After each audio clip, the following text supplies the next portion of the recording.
Olá, boa tarde a todos. Meu nome é Yuri Rubim, eu sou diretor de Inovação e Tecnologia do Instituto Anísio Teixeira, da Secretaria de Educação do Estado da Bahia. Sejam todos bem-vindos, bem-vindas, é uma honra para a gente vocês estarem aqui conosco. A gente está hoje fazendo nossa segunda live de uma série de lives focadas para educadores, né, que o Instituto Anísio Teixeira tem o prazer de conduzir. A gente percebeu que, nesse tempo tão difícil, né, de isolamento social, distanciamento, que a gente não pode estar junto, a gente tem que compartilhar o conhecimento, compartilhar as dicas, ideias, sugestões de temas e formas importantes da gente manter essa conexão com os estudantes, mesmo cada um em sua casa, né? Todo mundo nas suas casas. Então, essa ideia dessa série de lives que acontecem sempre às terças e quintas, terça-feira pela manhã, às 9 da manhã, e quinta-feira, às 17 horas. Então, o que norteia essa série de lives é justamente isso, a gente trazer sempre temas, ferramentas, tecnologias, possibilidades pedagógicas que aproximem, nesse contexto, educadores, coordenadores pedagógicos, professores e estudantes. A gente acha que é muito precioso e necessário evitar que os estudantes interrompam seus estudos e que eles fiquem soltos nesse momento. Ao contrário, a gente quer dar as mãos, todo mundo, cada vez mais a gente se aproximar e fazer o que puder para estar junto. Então, além dessa série de lives, é importante falar que a Secretaria Estadual da Educação, ela tem uma outra série de iniciativas também que estão sendo feitas nesse momento, né? Pelo Instituto Anísio Teixeira, e aí vocês podem ver na descrição aqui do vídeo os links para cada uma dessas ações que eu vou falar. A gente está tendo a formação continuada em formato remoto de coordenadores pedagógicos, diretores escolares e equipes técnicas, tanto do Estado quanto das secretarias municipais de educação. A gente está tendo também uma publicação de sugestões de atividade de rotinas semanais de estudos para estudantes, isso na plataforma Anísio Teixeira, também temos o link aqui. A gente tem um canal com a produção de conteúdos, cursos e outras produções das universidades públicas do Estado da Bahia, federais, estaduais e institutos federais. Então, também vocês podem ver o link desse canal aqui na descrição desse vídeo, dessa live. E a gente também tem duas salas de aula, uma para ensino fundamental, para o final do ensino fundamental, né, o Fundo 2, e outra para ensino médio, nas quais a gente posta diariamente sugestões de atividades para educadores, e a gente conta também que educadores postem as atividades que eles estão desenvolvendo, cada um na sua cidade, no seu município, durante esse tempo aqui que a gente está enfrentando. Então, também, essas salas de aula Google são um espaço de diálogo, de troca de ferramentas, de possibilidades pedagógicas. Então, pessoal, por favor, olhem na descrição aqui todos esses links. Não é necessário falar que, além dessas iniciativas nossas, a gente tem outras iniciativas da Secretaria Estadual da Educação. A gente pode citar roteiros de estudos por série, por disciplina, que vocês podem encontrar no site da educação, educação.ba.gov.br. Uma série de lives sobre as Olimpíadas do Conhecimento também estão ocorrendo. A própria TVE, ela exibe em parceria com o Canal Futura, o programa Estude em Casa, diariamente, de 1 às 3 da tarde. Então, são muitas opções para a gente seguir conectados com os nossos estudantes, seguir trabalhando dentro das possibilidades que esse contexto permite, né?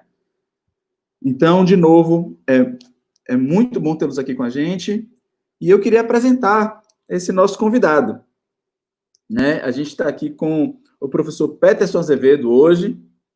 Ele vai falar sobre fotografia na educação, como a fotografia pode ser aliada no processo de ensino e aprendizagem. Peterson, ele é geógrafo e especialista em educação à distância, mestrando em Estado, Governo e Políticas Públicas pela Faculdade Latino-Americana de Ciências Sociais, a Flaxo, muito bacana. Fotógrafo pela Academia Internacional de Cinema. Atualmente é um prazer, nós trabalhamos juntos diariamente. Peterson exerce a função de educador, fotógrafo e produtor de mídias e conteúdos educacionais livres na plataforma institucional da Rede Anísio Teixeira, que é a plataforma Anísio Teixeira, que também tem um link aqui embaixo. É um repositório de conteúdos educacionais livres, que vocês, educadores, podem baixar, remixar, compartilhar com seus estudantes. Inclusive, vocês podem baixar, todos os conteúdos são passíveis de download, vocês podem baixar e usar na escola, mesmo que a escola não esteja com internet. Como é que vai funcionar essa aqui a live? Eu vou passar a bola para Peterson, ele vai fazer uma apresentação nessa temática, e eu queria estimular que todos vocês façam perguntas. Podem perguntar, que durante a fala de Peterson, a gente vai olhar as perguntas, trazer algumas aqui, ele vai estar respondendo a vocês, e quando ele encerrar também, ele vai ter um tempinho de conversar com vocês, respondendo as demais perguntas, tá bom? Pessoal, muito obrigado. De novo, é um prazer estar aqui, é um prazer, falo em nome de toda a equipe do Instituto Anísio Teixeira, da diretora Cibele Amado. Então, Peterson, está contigo. Boa tarde a todos, a todas, aos colegas, as professoras e professores da rede estadual de ensino, da rede privada, os amantes da fotografia. É um prazer hoje bater esse papo com vocês, nesse momento tão difícil que a gente está vivendo, um momento de confinamento, né? Aí a gente tem que puxar um pouquinho do professor Domênico De Masi, quando ele diz que a gente tem que aproveitar o ócio de forma criativa, e é isso que a gente pretende fazer nesses dias aí com essas lives do Instituto Anísio Teixeira. Queria saudar especialmente aos colegas professores e professores da rede Anísio Teixeira, nossos guerreiros da educação. Estamos aí sempre lutando para transformar um pouco a realidade da escola pública, tão carente de tantas coisas, né? O chão da escola é a realidade que a gente precisa discutir, precisa viver, e é isso que eu me proponho hoje. A gente vai falar um pouco, inicialmente, sobre a imagem, né? Qual a importância da imagem para as relações sociais, para as relações de poder, como é que a imagem ela pode ser um instrumento muito importante na comunicabilidade, na construção do conhecimento, o cuidado que devemos ter na produção e na condução, principalmente na mediação dessas imagens aos nossos estudantes, nos nossos bate-papos informais. Então, assim, a imagem, ela sempre permeou toda a historicidade da humanidade. Desde lá, se a gente lembrar das pinturas rupestres lá nas cavernas, até as tecnologias digitais da informação e da comunicação, nós estamos envoltos em um universo gigantesco de produção e massificação de imagens. Mas que imagens são essas? Para que servem essas imagens? Quais são as intencionalidades dessas imagens? E aí eu costumo conversar com meu grande amigo, filósofo grego, Platão, quando ele trata muito daquela experiência que ele citou, que ele elaborou, que ele chamou de um mito da caverna. Acho que todos os colegas aí já ouviram falar do mito da caverna platônica. Então, Platão queria fazer um experimento para comprovar se o ser humano ele poderia ser manipulado ou não. Se ele poderia ser iluminado ou não, através do conhecimento, através da imagem. Tem uma figura aí que eu queria compartilhar com vocês, uma figura que remete justamente isso. Platão idealizou, né, um experimento onde seres humanos ficariam aprisionados em uma caverna, com uma pequena fresta de luz, no caso aí uma fogueira, e com pessoas passando entre a luz e a parede da caverna com figuras aleatórias, figuras imaginárias desconexas da realidade. Essas pessoas que Platão chamou de área da ignorância, essas pessoas seriam esse experimento. Elas seriam bombardeadas diariamente com diversos tipos de figuras, de imagens, desconectas da realidade, como eu falei anteriormente, e essas pessoas, então, entenderiam que aquilo era uma realidade absoluta, que não poderia ser questionada. Só que um desses seres humanos rompeu com os grilhões das correntes e conseguiu sair da caverna. Ele foi para o lado externo da caverna, o que Platão chamou de liberdade. Então, liberdade é você ter o direito de interpretar aquilo que você vê de acordo com o arcabouço intelectual e cultural que você guardou, que você assimilou, que você construiu ao longo do seu processo de formação. Então, esse cidadão que conseguiu se libertar das prisões da ignorância, ele também tentou libertar os seus pares, os seus colegas. E muitos dos seus colegas disseram, não, eu não vou sair daqui porque aqui é um conforto que eu tenho. Eu não quero me aventurar no universo que eu desconheço, no universo perigoso, que pode me levar a consequências que eu não tenho um mínimo de controle sobre elas. Hoje, no sistema comunicacional, nas redes abertas, nas redes sociais, etc., se fala muito em fake news. Fake news, como Platão mesmo comprovou, não é algo novo. Né? O fake news já existia desde da Grécia Antiga. Então, é importante que a gente pense quais são os pilares que estão envolvidas essas questões de manipulação e de subserviência por meio da imagem. Então, a imagem ela é uma estrutura que pode ser muito perigosa. Se pensarmos, desde o início quando nascemos, seja em qualquer grupo social que estejamos inseridos, o primeiro contato que a gente tem com o mundo é através do som e através da visão. Então, esse é o primeiro universo que nos chega ao cérebro, que nos formata o que seria a impressão do mundo. Para, a partir dessas relações com esses grupos sociais, nós vamos construindo os demais códigos necessários para que haja comunicação, a escrita e a fala, ou a fala e a escrita.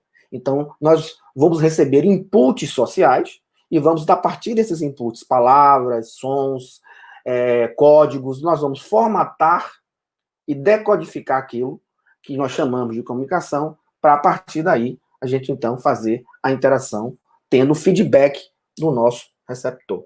Então, a imagem, ela chega-nos aos olhos, à mente, ao cérebro, de uma forma muito rápida. E, muitas vezes, essa velocidade não nos permite decodificar a mensagem.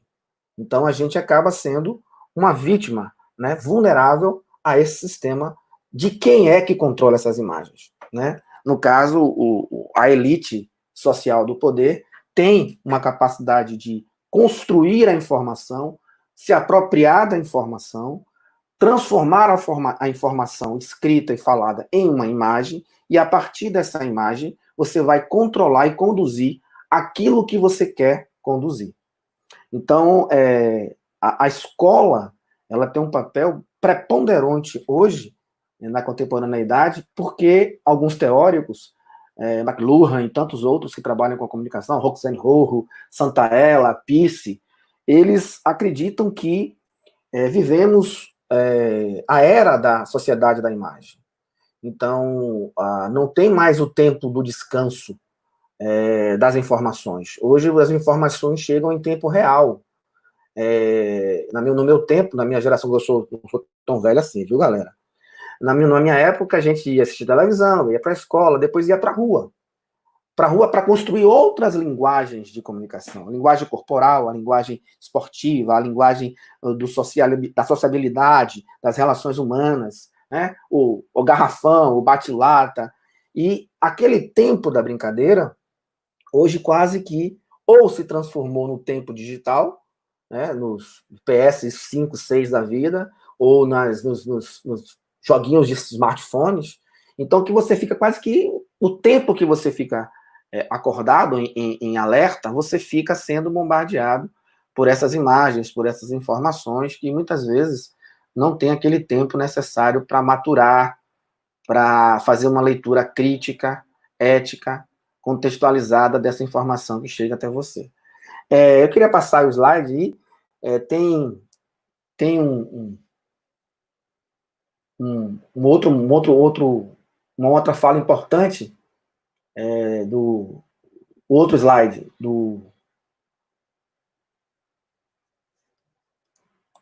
aqui do professor Ziraldo, do escritor Ziraldo, quando ele nos alerta que ler, ele na verdade ele afirmou, né, que ler é melhor que estudar. E eu trouxe a frase de Ziraldo para o contexto imagético. Ler uma imagem é melhor que estudar uma imagem.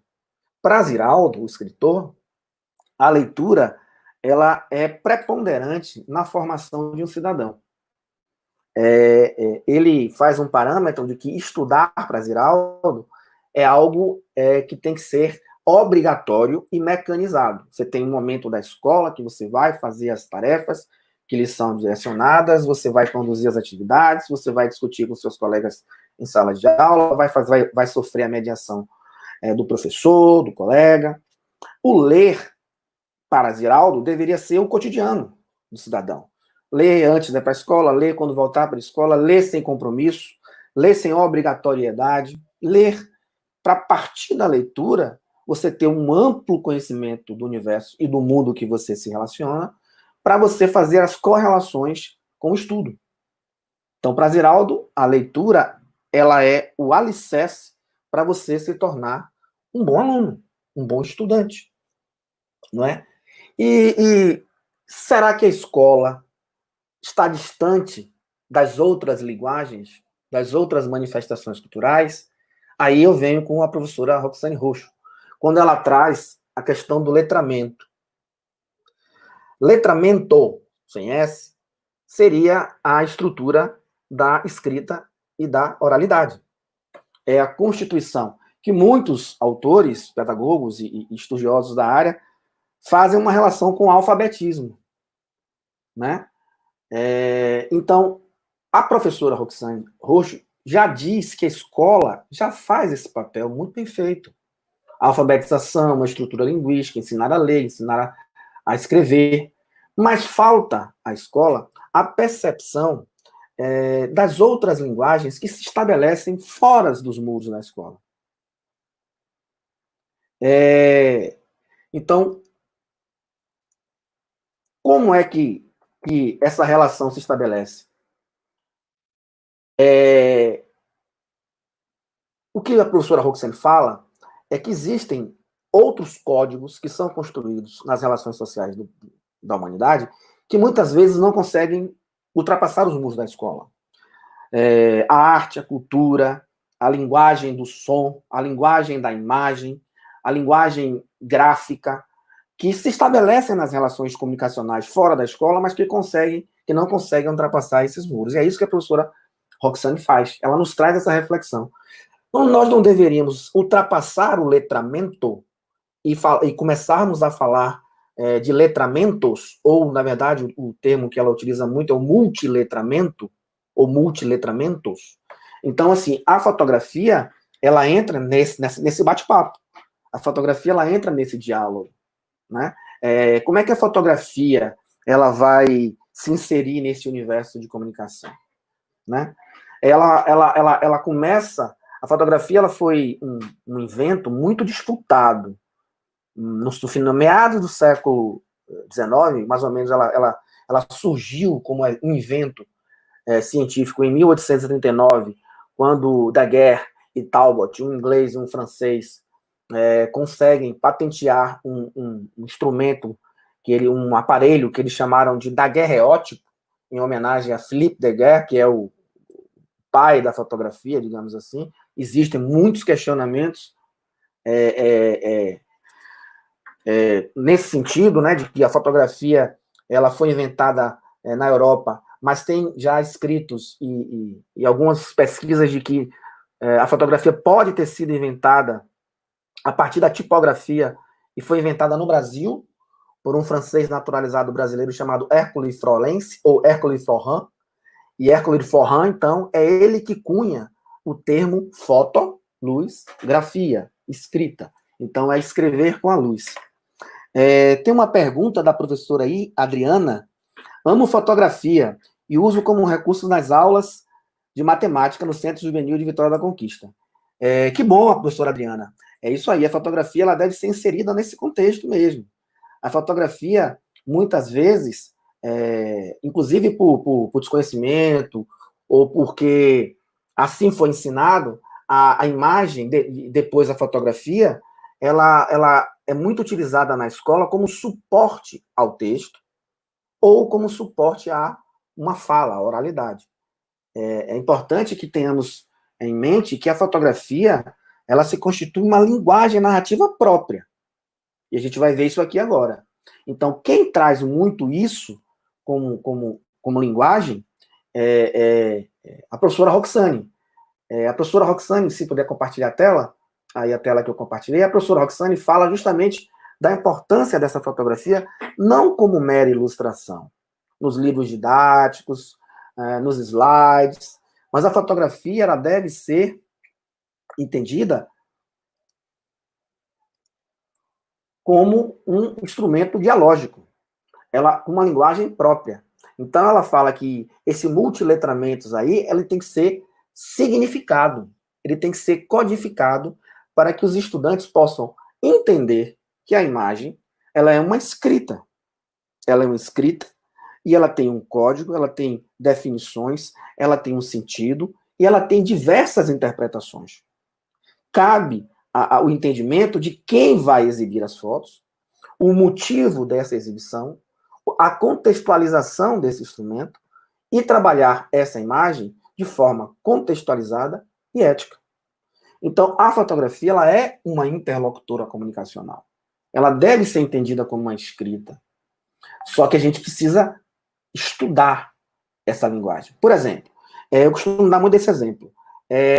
Quando a gente está dirigindo, que a gente tem uma carteira de habilitação, a gente passou por um teste técnico para saber, a gente tem que ter habilidades mecânicas e técnicas para conduzir o veículo, mas a gente tem que ter uma alfabetização simbólica voltada para os sinais de trânsito.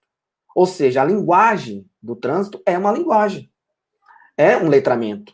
Eu preciso saber as faixas, se a faixa é laranja, se a faixa é branca, se a faixa é intermitente, se a faixa é tracejada, as cores do semáforo, o que significa o verde, o amarelo, verde, os códigos sonoros do trânsito, o apito do guarda, um silvo, 2 silvos, 3 silvos. Então, é um letramento. Eu preciso ser alfabetizado para que eu não corra numa infração. Para que eu não entenda esse código e, a partir do não entendimento do código, eu cometa uma infração. Assim também o é com a imagem. Só que a imagem ela é muito mais subjetiva e ampla do que a linguagem do trânsito, que não muda. A imagem, tanto ela em movimento quanto ela em estática, ela precisa primeiramente ter signo. Ela tem que se transformar num signo para, a partir daí, se transformar num símbolo. É semiótica. É a semiose de Peirce. Peirce dizia isso, que primeiro a gente tem que entender que imagem é essa, por que ela foi produzida, atribuir a ela um significado, para que, posteriormente, eu consiga transmitir essa informação para outras pessoas. Por exemplo, vamos falar de imagem. Eu costumo fazer essa brincadeira com meus estudantes. O que é isso? O que é isso? Aí, automaticamente, os estudantes, é a cruz. A cruz? Aí eu questiono. Aí eu entro com o questionamento, a contextualização. Cruz? Não, isso são 2 dedos. Ó, 2 dedos. Só que o significado deste símbolo já está massificado, internalizado. Já está compreendido. O nosso cérebro já fez a contextualização da informação e transformou isso numa imagem simbólica. Nós, cristãos ocidentais, entendemos de forma muito simples que isso é uma cruz? Não. Isso é uma representação imagética de uma cruz. Ou da cruz, ou da crucificação do Filho de Deus, que é Jesus Cristo. Com o advento das tecnologias digitais, da informação e comunicação e com a globalização, esse símbolo ele se massificou ainda mais e ele ganhou um universo gigantesco. Então, se você, em qualquer lugar do mundo, você fizer isso, são imagens que já se materializaram em signos, em símbolos, e que já têm um significado para a sociedade de uma forma geral. Então, existe uma comunicação, existe um entendimento, existe feedback. Então, a mensagem foi passada. Então, a semiótica, ela traz esse entendimento. Ela precisa perceber que quando a imagem ela é abstrata, ela é solta, ela não tem significado, alguém pode se apropriar dessa imagem e, a partir dessa apropriação, inserir as suas ideologias sob essa imagem, dando um significado, a partir daí massificando esse significado, fazendo com que essa imagem possa ser uma ferramenta de comando e controle. Então, vamos dar um exemplo. Eu vou exibir uma imagem aqui rapidinho, pode tirar. Essa imagem, é muito rápido. Na década de 80, tinha uma marca de roupa, não sei se é 80, 90, não estou tão velho assim não, viu? Trabalhou massificamente uma campanha publicitária para vender as suas roupas e criou um slogan que ficou famoso no mundo todo, que era a união das cores. Vejam bem, ela faz uma campanha publicitária, tem toda uma ideia por trás dessa campanha, né? Uma ideia capital, vender, publicitária, mercadológica, porque era um momento em que você tinha conflitos étnicos no mundo todo, o racismo, o preconceito estava sendo questionado de forma mais firmemente, veemente, né, por movimentos sociais, pelos direitos humanos. Então, ela acha que deve criar uma campanha para, sei lá, unir as cores. Então, era Unite of the Colors of Benetton. A união das cores é Benetton. Pode voltar a imagem. Quando você olha a imagem, pode botar em tela, a imagem rapidamente, você não percebe as entrelinhas que estão aí escritas nessa imagem. Então, o que é que o publicitário e o fotógrafo fizeram? Eles trabalharam com o imaginário construído, com a semiótica, com os signos que já estavam estabelecidos na sociedade. Então, você tem, se você olhar rapidamente, o nosso cérebro, ele é uma máquina potente e ela estrutura a informação muito rapidamente. Então, os nossos olhos, vamos captar a imagem, vamos fotografar com os nossos olhos e vamos mandar essa informação, essa mensagem para o cérebro, que vai decodificar e transformar em informação. Só que ele vai buscar, dentro do nosso arcabouço intelectual, todas as informações que nós temos armazenadas, os nossos símbolos, os nossos signos, e vai juntando essas informações até que tenha um entendimento de que informação é aquela. Então, quando eu olhei rapidamente essa imagem, pode deixar a imagem, quando a gente olhei rapidamente essa imagem, você vê, poxa, que bom, são duas crianças lindas se abraçando, uma negra e uma branca. Mas quando você para e você dedica um tempo maior a interpretar a imagem, as informações que foram construídas começam a ser questionadas por você mesmo. Se você tem outras informações para além daquela informação superficial, começam os conflitos étnicos dentro da formação do conhecimento. Peraí. Tem alguma coisa errada. Eu sou fotógrafo, eu conheço luz. Eu sou cristão ocidental. Peraí. Então, a representação, quando eu era criança, de que é um anjo, é essa menina loira. Cachinhos, olhos azuis, feliz, com as bochechas rosadas. É um anjo, só faltou as asinhas. Essa é a representação que me venderam, na minha infância, do que seria um anjo. E a outra face da moeda é a mesma representação daquilo que me venderam na infância do que é o mal. Fizeram um penteado na cabeça, o coque na cabeça da menina, que parece a representação de dois chifres, ou de um par de chifres. Ela não sorri. A criança não sorri. A branca sorri, a negra não sorri. E você tem a branca, o rosto da menina branca, todo iluminado. Nós sabemos que a pele branca ela tem um poder de reflexão da luz quase que 100%, enquanto que a pele negra ela tem uma absorção de luz quase que 100%. Então você tem parte do rosto da menina negra em sombra. No imaginário popular, já para quem é além, quem não é fotógrafo, vai muito mergulhar nessa impressão, é de que a escuridão está associado diretamente às trevas. Então, se eu fosse resumir a interpretação dessa imagem, seria o bem e o mal. Galera, para ter uma ideia, esse comercial ficou anos no ar. Anos no ar. Então, isso é uma forma de comando e controle por meio da imagem, semiótica. Então, as pessoas que moram em países mais vulneráveis, que têm sérias deficiências intelectuais e de formação, elas são muito mais sensíveis a esse tipo de manipulação. Então, se você tem uma sociedade que, para além da escrita, para além da oralidade, você tem ainda uma formação de leitura imagética, essas pessoas, essa sociedade vai se tornar menos vulnerável a essas pressões. Então, é importante também levarmos para a escola essas questões.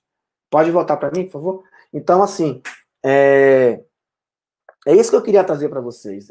A fotografia, ela surge em 1839, mas já existia esse tipo de discussão. A fotografia é um tipo de imagem. Fotografia não é a imagem. Ela é um instrumento mecânico de produção imagética.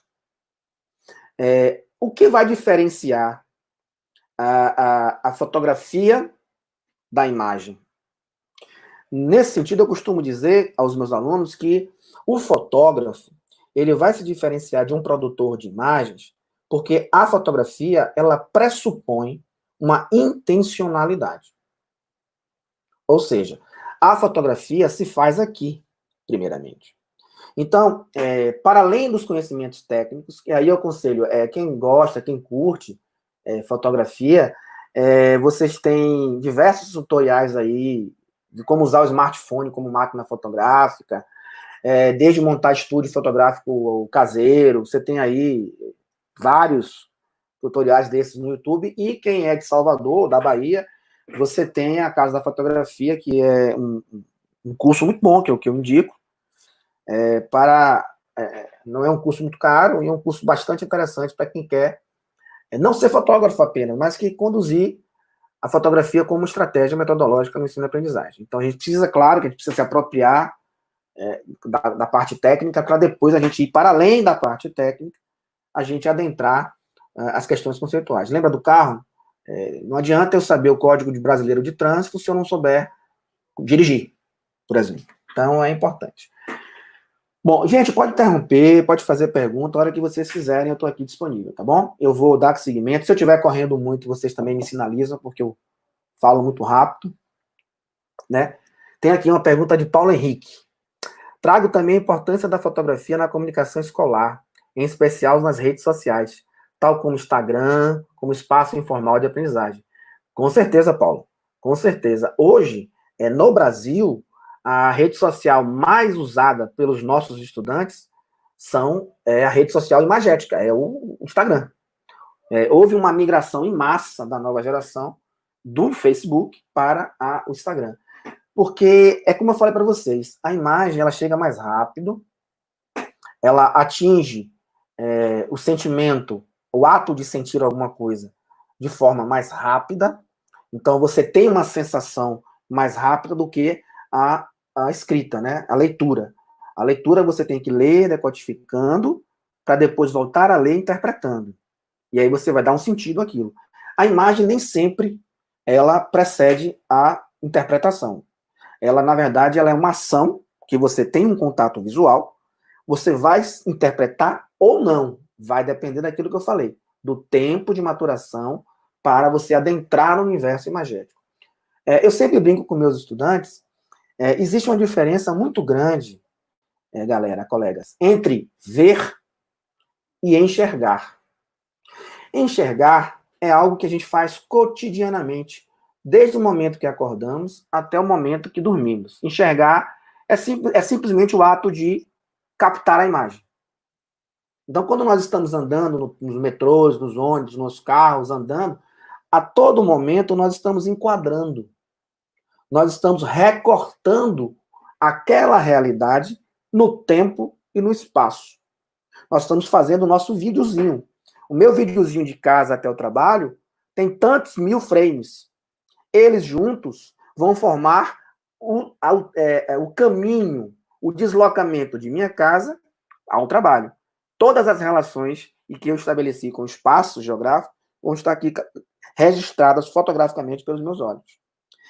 Ver é algo mais específico. Ver é você entrar no universo imagético.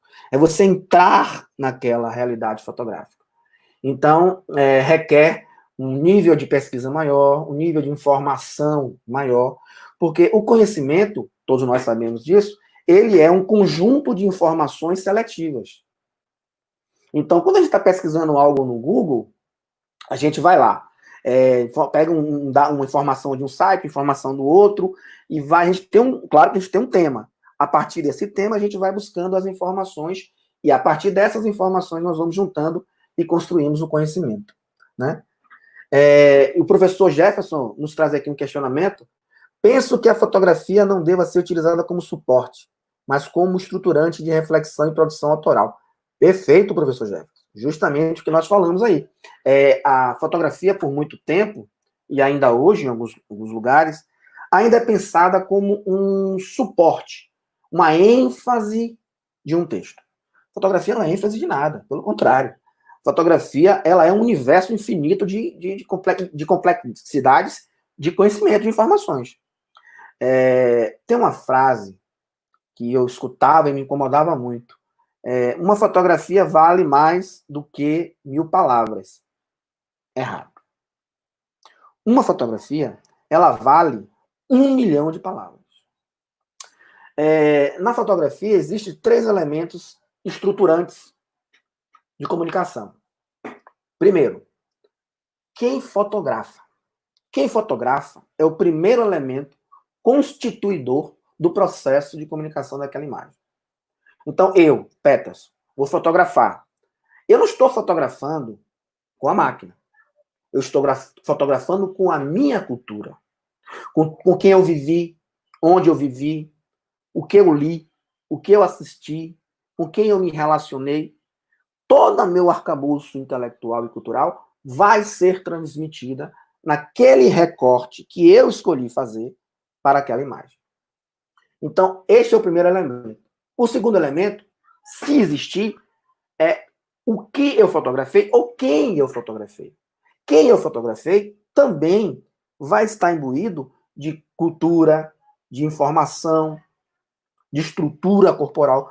Quem não vai fazer uma selfie? Quando a gente vai fazer um selfie, não é uma foto de Peterson. Quando eu coloco o smartphone para fazer uma selfie, já mudo a expressão corporal, já mudo o rosto, o olhado. Quer dizer, eu crio um personagem. Então, aquele segundo elemento também está colocando na imagem a sua cultura, o seu modo de ser. E o terceiro e último elemento, para fechar a pirâmide, é quem vê a foto. O espectador que vê a foto. Porque o espectador que vai ver a foto também vai atribuir à imagem outras relações culturais e sentimentais. Vamos dar um exemplo? Beleza. Eu sou fotógrafo, sou geógrafo, a minha fotografia, a geografia está muito imbuída na minha fotografia, a fotografia está muito imbuída, internalizada no conceito geográfico. Eu vou fotografar uma tribo indígena, uma etnia, os Pancararé, lá de Glória, do norte da Bahia, lá perto de Paulo Afonso, no Raso da Catarina, que eu já fui fotografar, é excelente, é uma etnia maravilhosa. Eu fotografo lá uma índia, linda, e um retrato. Venho, então, só aí tem 2 histórias, a minha e a da Índia. Eu revelo, faço uma impressão tamanho 1 por 1 e mando para a Europa, lá para uma galeria. Aí, nesse dia de exposição, 2 pessoas param em frente da imagem. Um francês, ele para rapidamente, olha, acha bonito, beleza não tem um significado estrito, ela é amplo, né? Ele faz uma relação bonito, sai. E o segundo espectador é uma brasileira. Ela para em frente à imagem e começa a chorar copiosamente. Eu não conheço essa mulher, nunca vi, ela não me conhece. Ela provavelmente não conhece a Índia, não tem nenhuma relação de parentesco com a Índia, mas ela está na Europa há 20 anos e ela saiu de uma tribo indígena. Então, o simples fato significativo, signo, símbolo, a representatividade dos povos indígenas, aquela Índia não necessariamente precisa ser da etnia dela, mas a imagem que foi construída nela, é a representação dos povos indígenas, de uma forma geral. E ela começa, então, a sentir, ela começa a chorar. Então, a palavra estética entra nesse sentido. A estética é sentir. Minha mãe, eu me lembro de minha mãe, quando ela assistia essa novela que está reprisando agora, Carminha, né?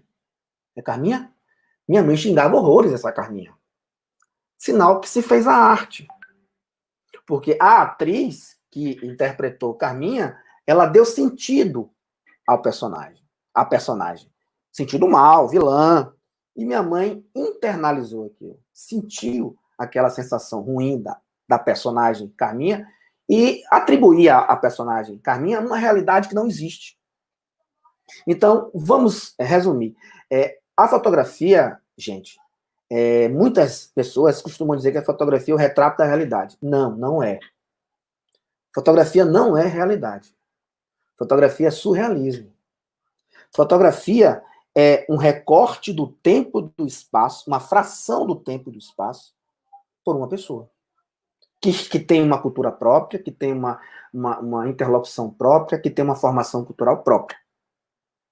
Então, a fotografia é o recorte fracionado do tempo e do espaço daquela pessoa. Por isso que é muito difícil você achar uma fotografia igual a outra. Porque a fotografia é você.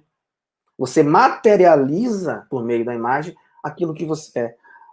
Demorou muito tempo para eu entender isso, quando eu comecei a fotografar. Eu comecei a fotografar em 1997, na época analógica ainda. E eu achava isso uma balela. Isso é filosofia, não vai rolar comigo isso. Então é melhor eu não quero nem saber desse papo aí filosófico. Eu quero é fotografar. Eu apontar, fotografo. E aí fui amadurecendo, fui entendendo, fui lendo, fui me aprofundando no universo da imagem, no universo da fotografia, e descobri que realmente eu não consigo fotografar animais, por exemplo. Eu não consigo, já fui para um safari, já fui para tentar fotografar alguns animais da vida silvestre, e não consigo. Eu travo, não consigo achar a luz, eu não consigo achar o enquadramento. Claro que eu consigo apontar, eu vou registrar. Mas registrar não é fotografar. Lembra que eu falei? A fotografia, ela se difere da imagem porque ela tem que ter uma intenção. Se eu pegar um smartphone e entregar meu filho de 2 anos de idade, se eu tivesse um filho de 2 anos de idade, e botasse na câmera fotográfica do celular, e ensinasse a ele a disparar. Ele ia apontar aleatoriamente para qualquer canto e ia disparar. Porque o que chamaria a atenção dele era a luz. E não tem uma intenção disso, não tem uma intenção sobre isso. A fotografia ela precisa ser pensada antes aqui, para depois ela ser materializada por meio da máquina. Então a fotografia ela tem uma intenção. Pensemos nisso. Tem uma pergunta aqui da professora Shirley. Trabalho com fotografia com meus alunos. Criamos um clube de fotografia. E gostaria de dicas para continuar trabalhando na quarentena. Obrigado. Professora Shirley, só dando um recorte aqui e respondendo um pouquinho à professora, hoje existe uma técnica, professora, muito importante, que é chamada de mobigrafia. Mobigrafia, ela é aquela fotografia feita com o smartphone, com o mobile. Então, tem um concurso, inclusive, o 40TXD, que é do Instagram, que ele está solicitando das pessoas que estão em quarentena imagens que remetam essa quarentena. Ou seja, para algumas pessoas, a quarentena é um descanso, um momento de leitura, é um momento como o Domênico falou, né, do ócio criativo. Mas tem pessoas que estão pirando na quarentena. Então, como é que você conseguiria representar, por meio da imagem, de uma imagem, o que você está vivendo na quarentena? Seria uma excelente proposta. E a partir daí a gente poderia criar um grupo de WhatsApp e ir brincando. Cada um compartilha a sua foto e aí a gente vai brincando com isso. Bom, então eu vou voltar aqui aos meus slides e vou mostrar para vocês como a fotografia pode ser um instrumento de controle. Tem uma imagem que foi produzida por um fotógrafo norte-americano, Essa imagem central, que está colorida, ela é a imagem real. Ela foi a imagem que foi capturada. Esse fotógrafo americano, então, levou essa imagem para a revista Times, se não me engano, e era na Guerra do Golfo, né? Logo depois da invasão dos Estados Unidos ao Iraque. E o editor de fotografia, aquele cara que recebe as fotos, recebe a matéria escrita do jornalista e recebe a foto do fotojornalista e vai fazer um contexto. Então, essa imagem central é a imagem real. O que foi que o editor fez? Ele recortou a imagem intencionalmente, né? Existe uma edição intencional aí, e ele tirou a parte que tem o rifle e deixou só a imagem com o soldado dando água para o inimigo. Bom, quando você publica essa imagem na opinião pública, as pessoas vão achar o quê? Os soldados americanos estão respeitando o Tratado de Haia, são pessoas inteligentes e tal, são pessoas boazinhas, estão salvando, apesar de ser inimigos, eles estão dando assistência. Viva os direitos humanos. A Al Jazeera, que é um jornal árabe, fez um outro recorte.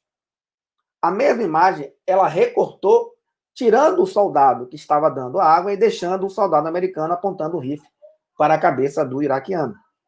Quando você publica isso num país árabe, o que é que você vai? Você vai incitar ódio.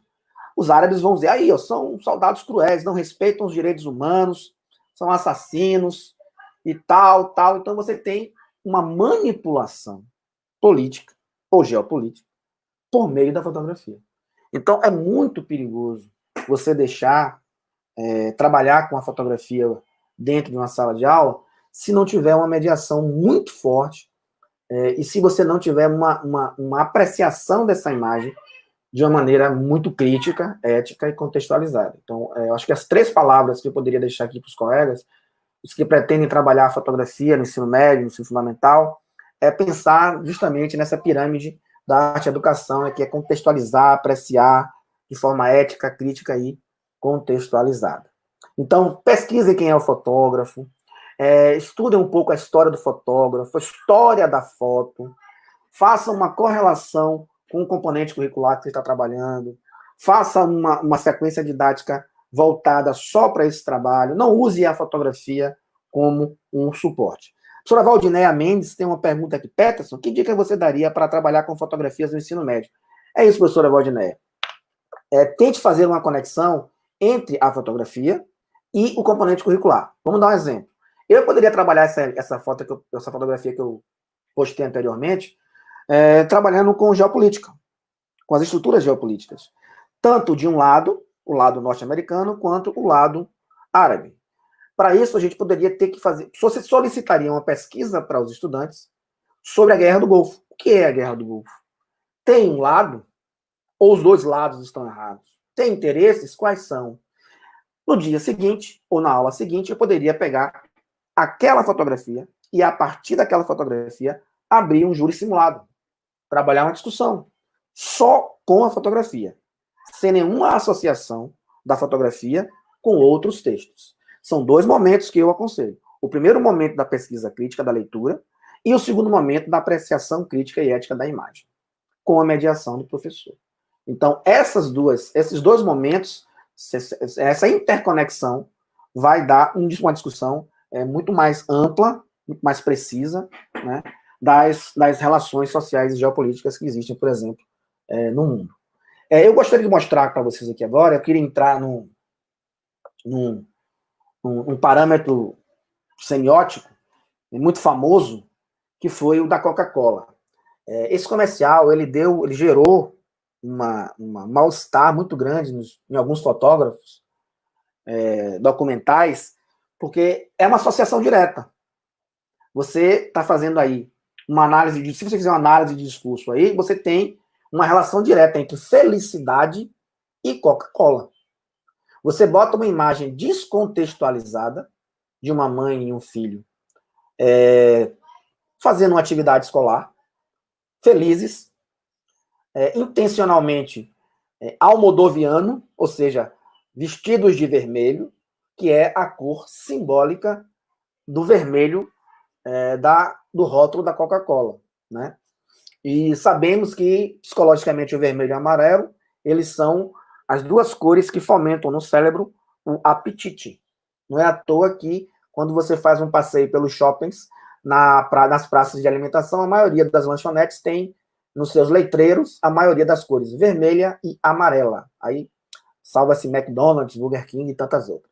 E aí você faz uma associação, uma parte gráfica, promoção, felicidade retornável, o coraçãozinho da Coca-Cola, e uma parte fotográfica, que é a fotografia da mãe com o menino.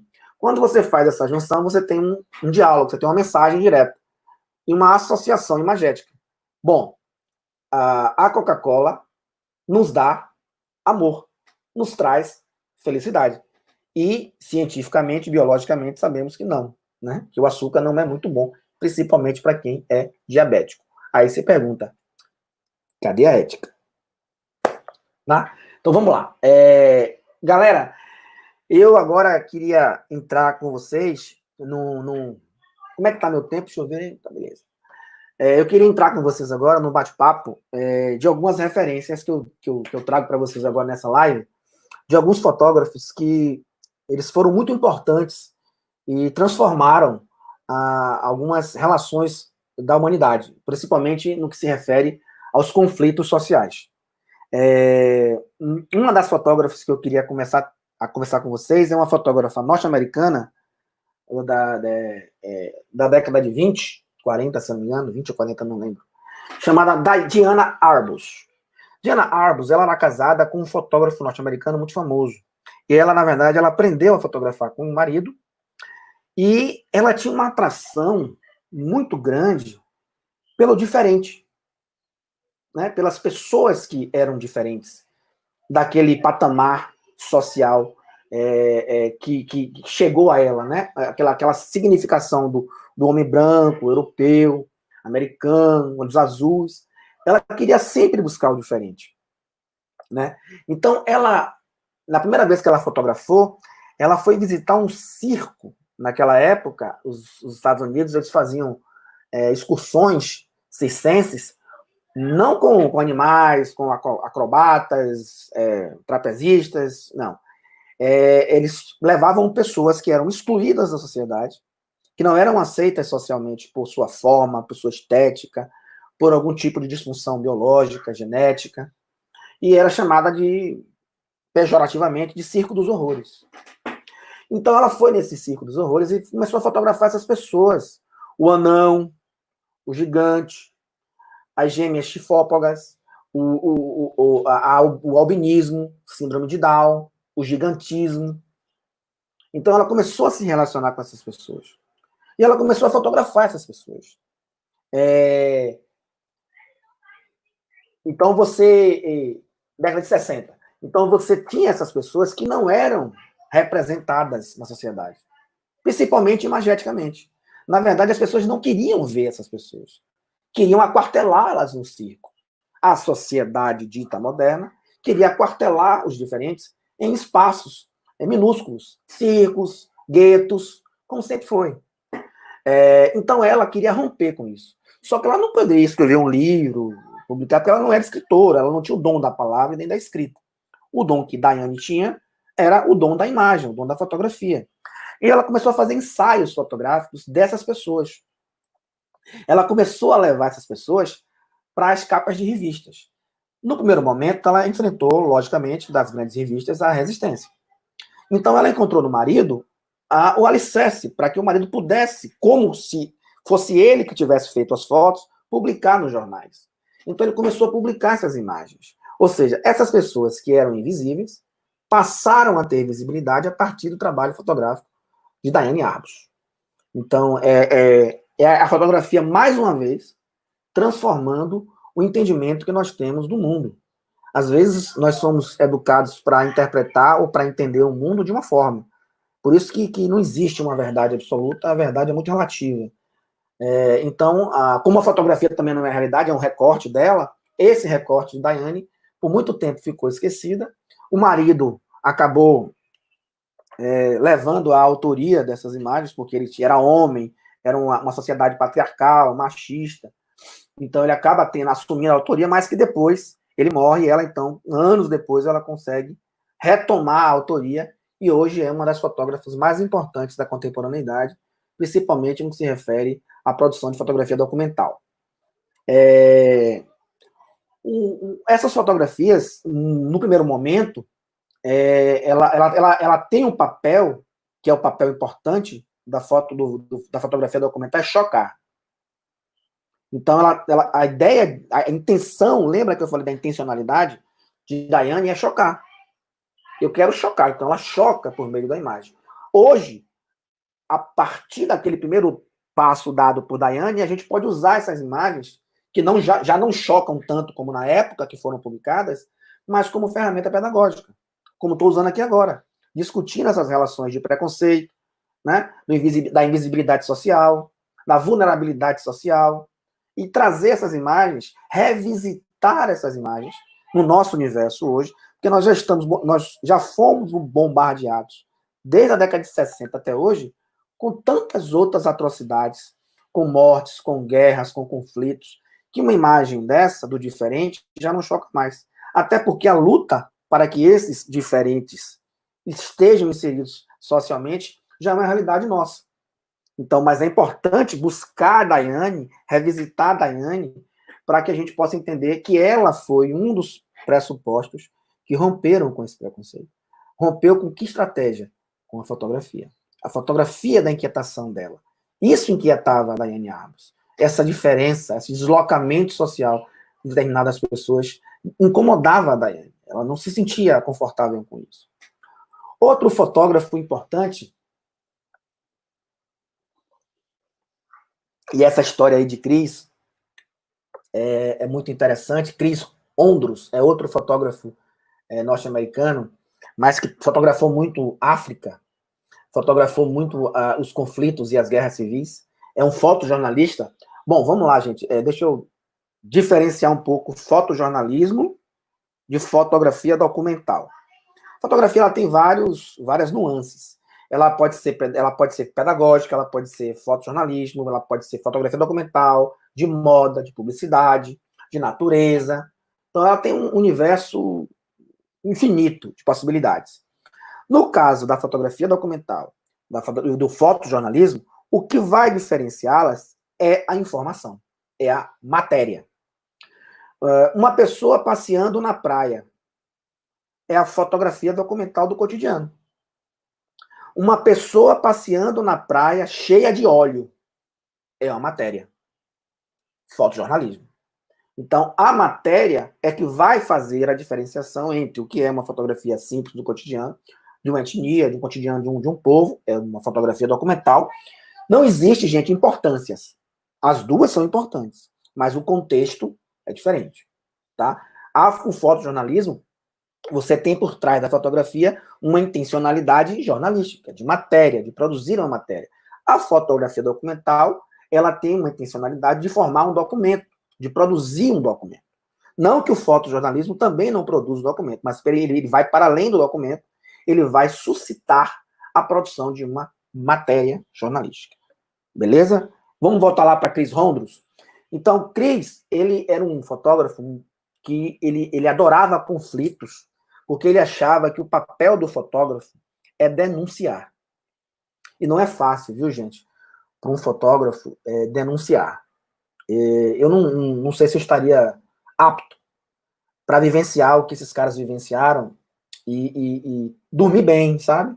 Então, esses caras, eles abrem mão de muitas coisas, abdicam de muitas coisas, da convivência com a família, da paz espiritual, da paz psicológica, em detrimento de uma denúncia importante, para que essa denúncia possa vir a transformar esse conflito, essas relações conflituosas na sociedade moderna, né, contemporânea. Chris, ele fotografou a Guerra da Libéria.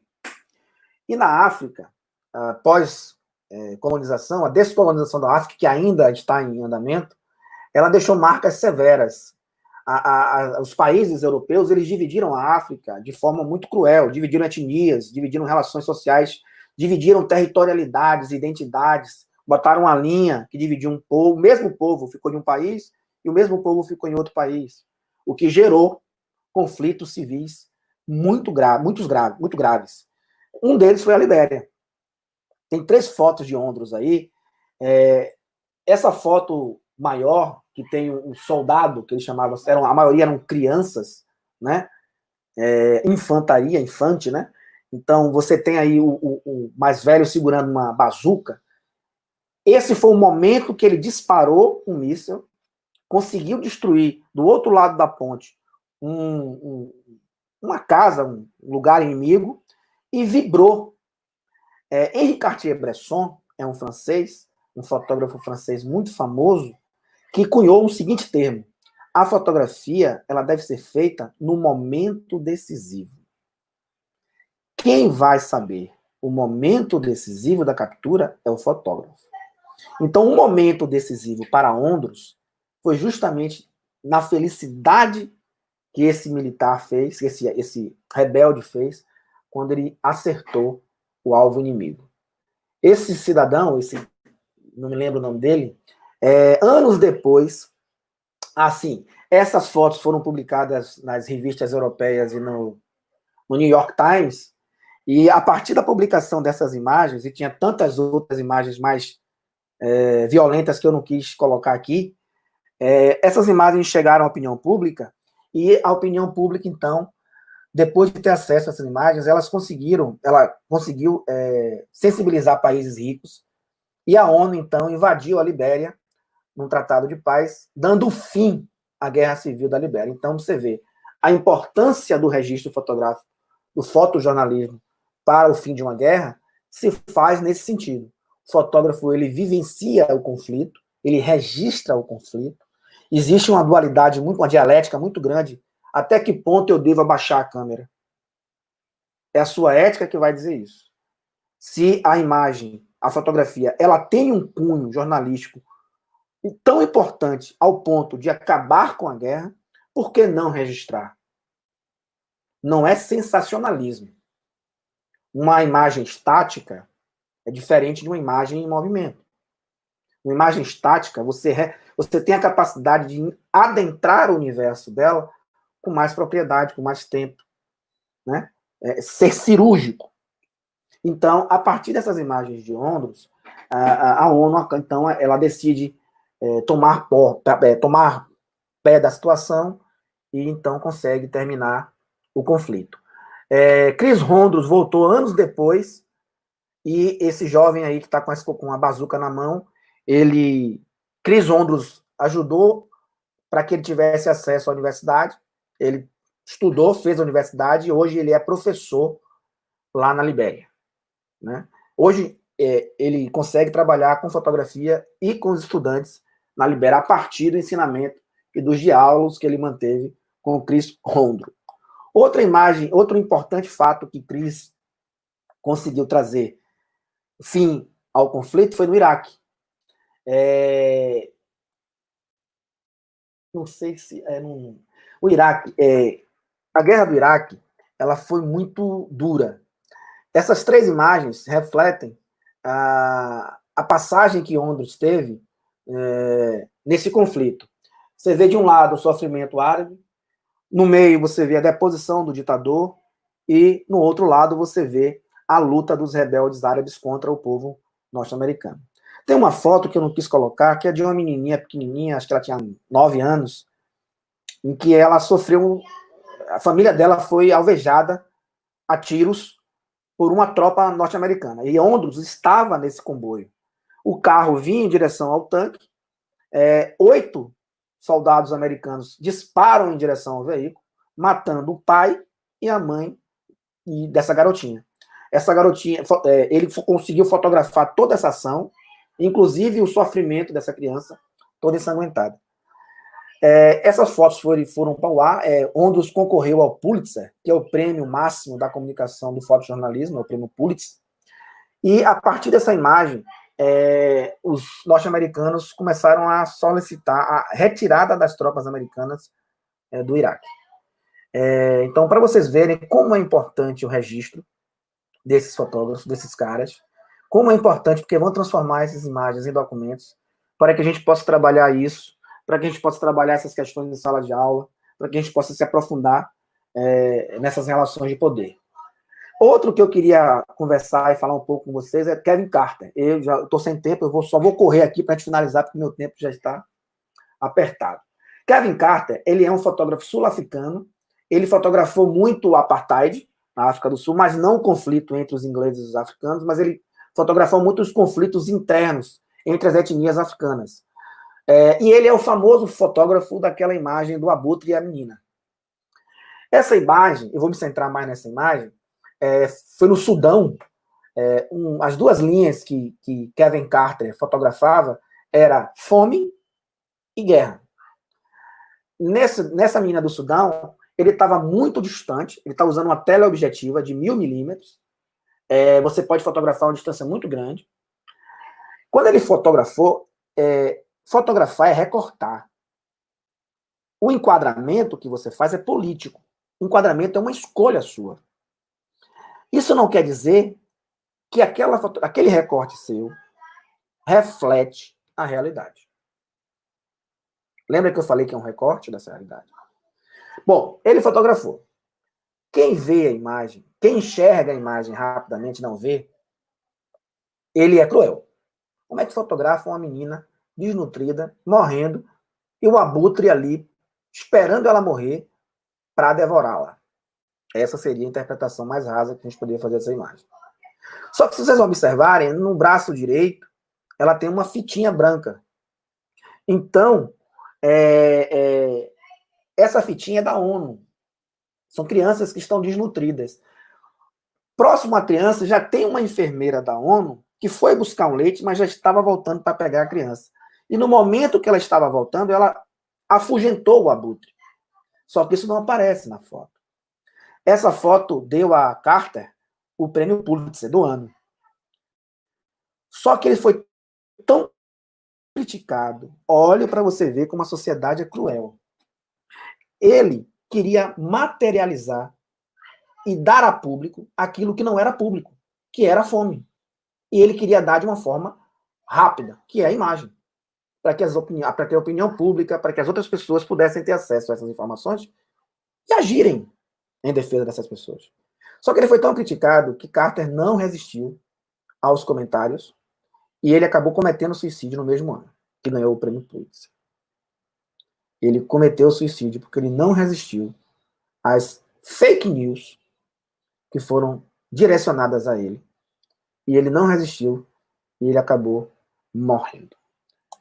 Bom, esse é brasileiro, é Evandro Teixeira, grande fotojornalista, trabalhou no Globo, trabalhou na Folha e no Diário de Notícias, que era o diário mais importante na época da ditadura, e ele é um fotógrafo muito importante porque ele é um dos poucos fotógrafos que conseguiram registrar o período da ditadura militar. Por isso a relevância pedagógica desse trabalho. Então você tem aí uma foto icônica, que é a polícia atrás do estudante, você tem o coturno, que é o símbolo da opressão dos militares, e também ele retratou muito a questão da fome no sertão. Evandro Teixeira, ele é baiano, ele é de Canudos, não sei se é de Canudos, acho que é do sertão da Bahia, não sei se é Canudos, mas ele tem um trabalho muito lindo sobre Canudos, e ele se debruçou, ele ainda está vivo, né? Ele se debruça em dois temas, que é política e o sertão. Ele ama o sertão, né? Então é um fotógrafo muito importante para a gente poder fazer uma pesquisa e trabalhar com ele em sala de aula. E esse aí todos conhecem, é o nosso grande Sebastião Salgado, que sai do Brasil com Lélia, sua esposa, para estudar economia na Europa, fazer mestrado, né? E estava tudo direcionado para ele fazer economia, né? Trabalhar na universidade. Foi convidado para trabalhar no Banco Mundial, Nova York, e Lélia, sua esposa, fazia arquitetura e comprou uma câmera fotográfica. Deu para ele fazer um teste. Desse teste, ele nunca mais largou a fotografia, não foi para o Banco Mundial, abandonou a economia, estudou fotografia e hoje é uma das grandes referências do Brasil e do mundo no que se refere à fotografia documental. Tem dois grandes trabalhos de Salgado que a gente pode levar como estratégia metodológica para a sala de aula. Um é o Êxodo. Ele ficou quase 10 anos registrando todo o processo de mobilidade dos refugiados nos países em conflito. África, Oriente, Europa. E ele acompanhou essas migrações, esses processos migratórios no mundo todo. Então, nesse momento, nesse trabalho, o Êxodo, Salgado ele se debruça para ver e observar as relações humanas. Como é que as relações humanas se estabelecem? A crueldade das relações sociais e geopolíticas que se estabelecem no universo. Então, ele se debruçou nessa matéria, nesse tema. Ele ficou 10 anos fazendo isso e ele não tem um momento que a gente não aguenta. Tanta coisa ruim, tanta crueldade que a gente tem que presenciar, que ele, então, em seguida, ele faz um trabalho chamado Gênesis. E ele queria fazer justamente essa dialética, o contraponto. Espaços geográficos completamente inchados, né? Conflituosos, porque tem uma população muito grande, diferenças étnicas, políticas, religiosas, enquanto que no mundo, no planeta Terra, ainda existem lugares que a presença humana é quase que rarefeita, onde os animais, a vida animal, a vida selvagem, ela ainda se tem a força, ela se apropriou do território muito mais do que a presença humana. Então você tem Galápagos, você tem o Ártico, você tem a Antártica, você tem as altas montanhas tribais da África, você tem as altas montanhas tribais da América do Sul. Então é um fotógrafo que transitou nesses dois universos, que é bem bacana, porque ele acabou produzindo como documento essas duas realidades que nós temos no nosso planeta. Uma realidade bastante cruel e uma realidade que ainda existe a possibilidade. Maurício Roquetem, dicas bibliográficas.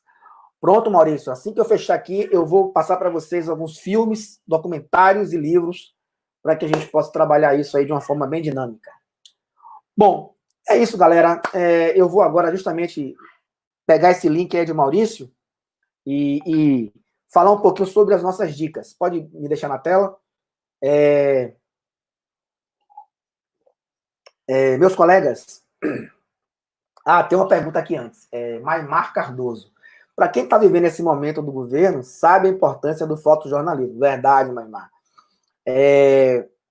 O problema, Maimar, é que a sociedade brasileira ainda é uma sociedade extremamente vulnerável no sentido de letramentos, com S. Né? A escola massificamente trabalha a escrita e a oralidade, mas precisa trabalhar também as estruturas de outras linguagens, a dança, o corpo, a imagem, a fotografia, né, para que a gente possa formar uma sociedade completa. Né? Completa não, mas com mais capacidade crítica de interpretar as coisas.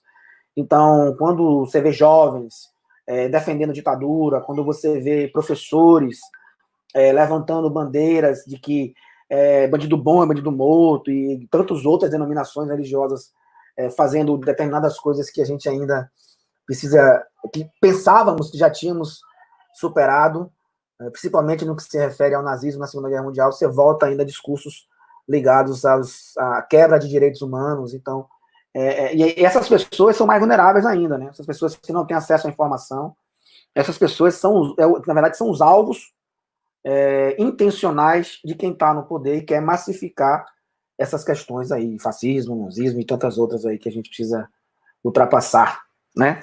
Bom, vamos lá. Vou pegar aqui a âncora de Maurício. Bom, esse aqui é meu livro de cabeceira. Susan Sontag, uma filósofa, sobre fotografia. Ela faz uma conexão da fotografia com as relações humanas bem interessante. Ela costuma dizer o seguinte: a fotografia hoje chegou num patamar tão importante que ela deve ser encarada igual a sexo. Tem que ser feita todo dia. Então, ela fala que a fotografia ela já está inserida na essência humana. A gente não consegue mais viver sem fotografar. Então, ela faz uma discussão muito, muito bacana sobre que a fotografia ela constitui um novo código visual do ser humano, de quem fotografa, de quem é fotografado. A gente consegue ver o mundo com outras perspectivas. Bem interessante. Cabeceira, ó. Sobre fotografia, Susan Sontag. Adoro. Tem um outro livro também, do francês, que eu gosto muito, que foi aquela discussão que a gente iniciou, a live, que foi A Imagem, que é de Jacques Amon. Jacques Amon é um sociólogo e fotógrafo que trabalha a imagem tanto estática, né, a fotografia estilo estática, como a imagem em movimento, que é o audiovisual, o cinema, né? Então ele trata a imagem com muito carinho e as suas relações na produção do conhecimento. Tem um livro que é muito complexo, mas ele faz parte da minha leitura, que é o livro de André Roulet, que é a fotografia entre documento e arte contemporânea. Então, é uma discussão que já existia no início do século XX, se a fotografia era arte. A fotografia já tinha sido entendida como documento. A fotografia surge para documentar as evoluções tecnológicas da humanidade, para que ela pudesse ser referência para as futuras gerações numa construção de uma máquina, de uma linha ferroviária, etc. Só que a fotografia é feita por um homem, e o homem, em sua essência, é um ser artístico. Então, a fotografia hoje já ultrapassou essa questão do documento. Ela é, sim, arte. Inclusive, a fotografia que a pergunta da professora, se a gente pode trabalhar a fotografia nas redes sociais, no Instagram, com celular. Tem fotografia hoje nas galerias da Europa, feitas com smartphone, que custam mais de 5 milhões de euros. Então, são fotografias feitas com celular. Isso nos remete que não é a máquina que faz a foto, é o homem que intencionalmente constrói aquela imagem. Então, eu enquadro com os olhos, eu não enquadro com a máquina, não é a máquina é o meio. Tem uma história muito interessante que um fotógrafo fez uma foto, um retrato de uma madame e foi entregar a foto na casa da madame. Foto linda. Aí a madame recebeu ele para um jantar. Aí a madame, ao receber a foto, disse: que foto linda, sua máquina deve ser boa. O fotógrafo engoliu calado, foi jantar. Quando ele começou a jantar, terminou o jantar, ele, educadamente: seu jantar está uma delícia, suas panelas devem ser maravilhosas. Devolveu o ciste, né? A brincadeira. Bom, vamos lá. Tem outro aqui que eu acho bastante interessante, que é de outro francês, os franceses são retados, François Solage, que é a estética da fotografia, perda e permanência. Ele já entra numa discussão que recentemente o Sebastião Salgado nos traz, que Sebastião Salgado diz que a fotografia ela está em vias de acabar. Eu vou pedir desculpa a Sebastião e modestamente discordar dessa opinião. Porque Sebastião Salgado é aquele fotógrafo purista.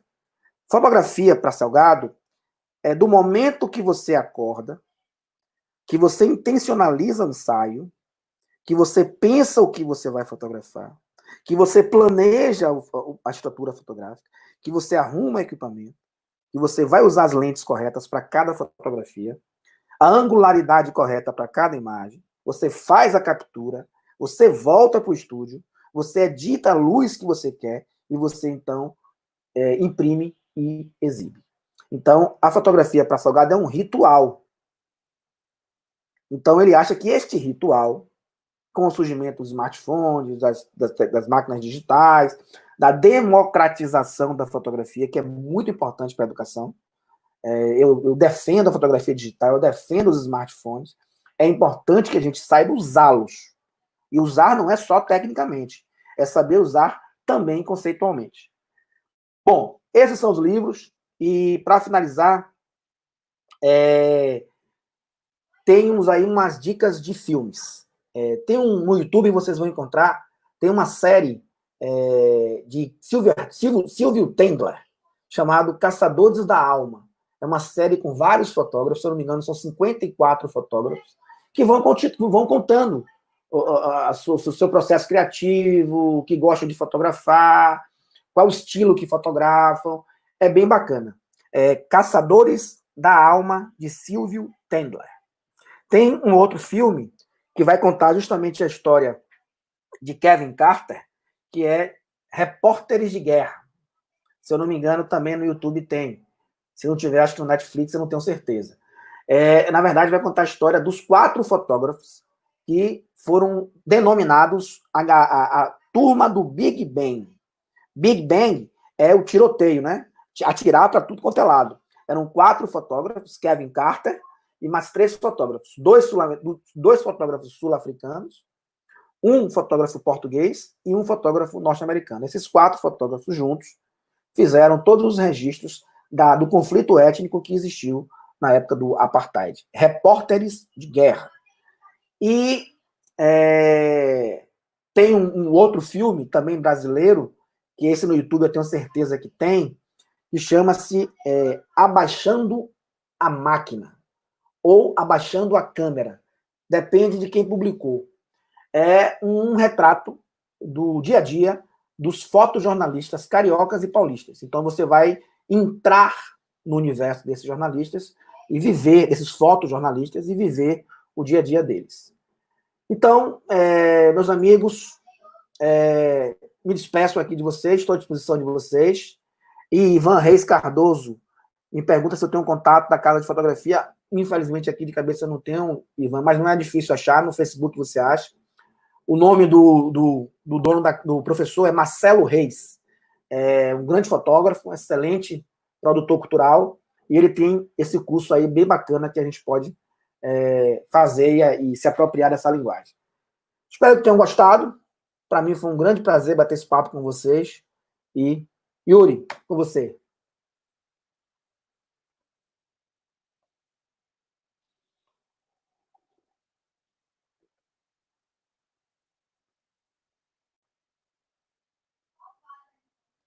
Opa, tá com o microfone mudo, gente. O povo ficou gostando, pedindo mais, né? Aí a gente foi ampliando aqui o tempo e passamos um pouquinho do que a gente tinha pensado. Mas, assim, muito obrigado, Peterson. Realmente foi uma super aula, né? Se você olhar aqui os comentários, não sei se você pode ver de todo mundo, mas pessoal agradecendo bastante e super feliz, né? Então, em nome do Instituto Anísio Teixeira, agradecemos de novo aqui a presença e o compartilhamento do conhecimento de Peterson. Agradecemos também a participação de todo mundo, gente. Muito legal vocês comentando, participando junto. E eu queria aproveitar e convidar todo mundo aqui para as próximas lives que a gente vai ter, né? Já na terça-feira que vem, a gente vai ter Ciência de Dados na Educação, com a professora convidada Carla Skerri. Carla Skerri, ele é professor da Universidade Federal da Bahia, da Engenharia Industrial. Atualmente está nos Estados Unidos, então ela vai fazer a live de lá com a gente, né? Com uma diferençazinha de fuso horário e tal, mas já topou, tá tudo certo. Ela vai falar sobre ciência de dados, sobre projetos que ela tem, particularmente com meninas na ciência de dados. Então, assim, é muito legal, pessoal. Peço que comentem, que convidem outras pessoas também e que estejam aqui com a gente. E na quinta-feira, nesse mesmo horário, 5 da tarde, o professor Carlos Barros, que é professor da rede estadual, graduado em História, mestre em Ciências Sociais, também da rede Anísio Teixeira, que e cantor, um super cantor, vai estar aqui com a gente falando sobre a linguagem radiofônica em sua dimensão pedagógica.